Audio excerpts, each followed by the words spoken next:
गोवा येथे घडलेल्या हत्या व दरोड्याचा गुन्हा नवी मुंबई पोलिसांनी उघडकीस आणलाय। तर नवी मुंबई गुन्हे शाखेने नंबर प्लेट नसलेली एक संशयित कार अडवून त्यातील तरुण व तरुणी चौकशीसाठी ताब्यात घेतले होते।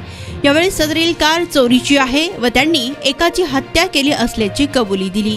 जितेंद्र साहू आणि राहुजा असे आरोपींची नावे असून त्यांनी गोवा येथील पोहरीम पोलीस ठाण्याच्या हद्दीत एका विलामध्ये निम्स बादल या ज्येष्ठ नागरिकाची हत्या करून पळ काढला होता।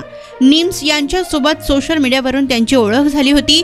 यावेळी त्यांना गोवा फिरण्यासाठी आमंत्रण दिलं होतं व रात्रीच्या दरम्यान निम्स यांची हत्या करून त्यांचे दागिने आणि गाडी घेऊन आरोपींनी पळ काढला होता। यावेळी बिगर नंबर प्लेटच्या गाडीमुळे सदरील गुन्हा उघडकीस झाला असून निम्स यांनी राहुजा सोबत गैरवर्तन केल्याने त्यांची हत्या केल्याचं आरोपींनी सांगितलंय। सर, नेमकी एक घटना तुमच्याकडे आली आहे, काय घटना आहे, कसं काय झालंय गोवाच्या जे घटना? आज सकाळी आम्हाला एक इन्फॉर्मेशन मिळाली की एक फॉर्च्युनर विदाउट नंबर प्लेटची गाडी गोव्याकडून मुंबईच्या दिशेने येत आहे आणि काही संशयित इसम त्या गाडीमध्ये असल्याची मला माहिती मिळाली। त्याच्यानंतर माझ्या युनिटचे PSI बाराते आणि त्यांची टीम आम्ही त्यांना त्या गाडीचा फॉलोअप करण्यासाठी पाठवलं आणि पाली जिल्हा रायगड या पोलिसांच्या मदतीने ती आम्ही गाडी ताब्यात घेतली।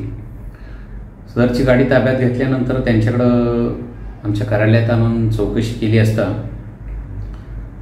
त्यांनी ती गाडी गोव्यावरून फॉर्च्युनर गाडी चोरली असल्याचे सांगितलं। त्या दरम्यान सायमल्टेनियस आम्ही गोवा पोलिसांशी संपर्कात होतो। आम्हाला गोवा पोलिसांच्याकडून अशी माहिती मिळाली की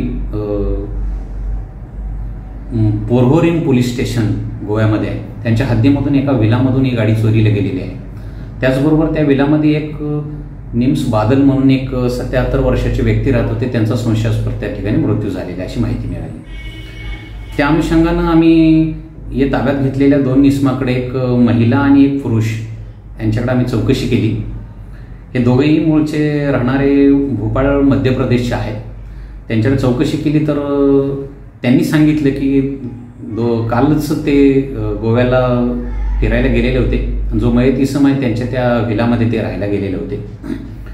त्या ठिकाणी गेल्यानंतर जी सोबत असलेली महिला आहे जी 22 वर्षाची, तर तिच्यावरती अतिप्रसंग करण्याचा प्रयत्न या मयत इसमानं केल्यामुळं त्या रागाच्या भरात त्यांनी त्याला मारले असल्याचे त्या आरोपी सांगत आहेत। आणि त्याचबरोबर त्यांनी गोवा पोलिसांच्याकडून मला अशी माहिती मिळाली की मयताचा एक मोबाईल फोन, त्याच्यानंतर त्याच्या गळ्यातली चेन आणि हातातील सोन्याचं कड हेही चोरी गेलेलं आहे। या आरोपींच्याकडे आम्ही ताब्यात घेतलेल्या इसमाकडे चौकशी केली तर ते मयताचा आम्हाला फोन, त्याच्यानंतर सोन्याची चेन आणि हाताचं कड देखील मिळून आलेला आहे।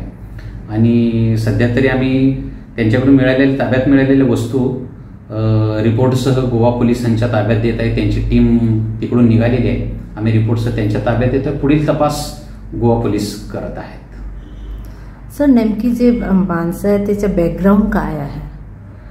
बॅकग्राऊंड जे आहे ते, हा जो मुलगा 32 वर्षाचा आहे तो शेअर मार्केटचं ट्रेडिंग करतो भोपाळमध्ये आणि मुलगी आहे ती एका प्रायव्हेट कंपनीमध्ये जॉब करते।